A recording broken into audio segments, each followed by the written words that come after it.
నీ వల్ల నీ కుటుంబంలో నీ భర్త మరింత మారు మనసులోకి వచ్చేటట్లుగా నీ ఉండుదు గాక. నేనేం చెప్తున్నానంటే, మీరు పూర్తిగా ఆడకూతురు పూర్తిగా దేవుని వైపు తిరగాలి.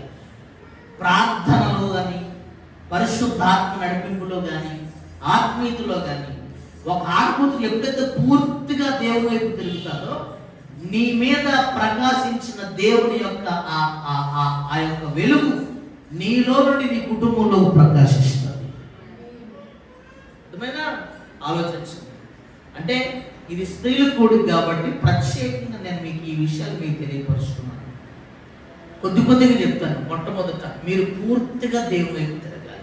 ఆశనతో పూర్తిగా యేసేపు వివాహం చేసుకున్న తర్వాత ఆమె అన్య స్వభావాలు, అన్య భక్తిని మొత్తం వదిలేసి పూర్తిగా యేసేపు ఆరాధన చేస్తున్న దేవుని వైపు తిరిగింది.